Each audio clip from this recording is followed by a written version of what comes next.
मैं अपने खेतों में आया हूँ और अभी खेतों में खाद छींटने का काम चल रहा है। और जब मैं खाद लेने गया तो खाद खरीदने में मुझे बहुत परेशानी हुई। खाद जो है मुझे मिल भी नहीं पा रहा था और जहाँ मिला उसका रेट भी दिनों दिन बढ़ते जा रहा है। कहीं जब इसको बाज़ार में मैं गया तो वहाँ लंबी लंबी लाइन लगी हुई थी। वहाँ से कैसे भी करके जो है खाद में मंगाया और हमारे खेतों में जो है अभी छीटा जा रहा है। किसानों का जो फसल का रेट है वो घटते जा रहा है। खाद का दाम जो है दिनों दिन बढ़ते जा रहा है और किसान की जो फसल का रेट है वो दिनों दिन घटते जा रहा है। किसान अब करे तो करे क्या? खेत है, खेत को तो छोड़ेगा नहीं, उपजाना तो पड़ेगा।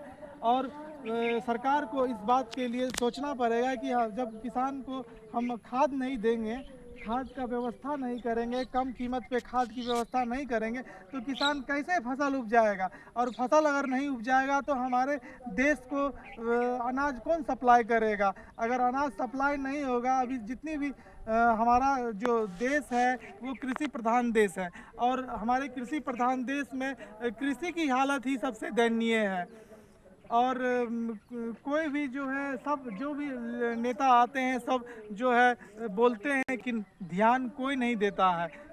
खेतों पे कोई ध्यान नहीं देता है, किसान भाइयों पे कोई ध्यान नहीं देता है। जो भी सरकार आती जाती रहती है लेकिन सभी बोलती है कि किसान के हित में सभी बोलती है। भाषण तो सभी किसान के हित में ही बोलते हैं लेकिन ज़मीनी स्तर पर कोई काम नहीं होता है। अभी खाद का रेट जो है कम होना चाहिए, फसल का रेट ज़्यादा होना चाहिए, तो उल्टा हो रहा है। खाद का रेट जो है दिनों दिन बढ़ते जा रहा है और फसल का रेट जो है दिनों दिन घटते जा रहा है।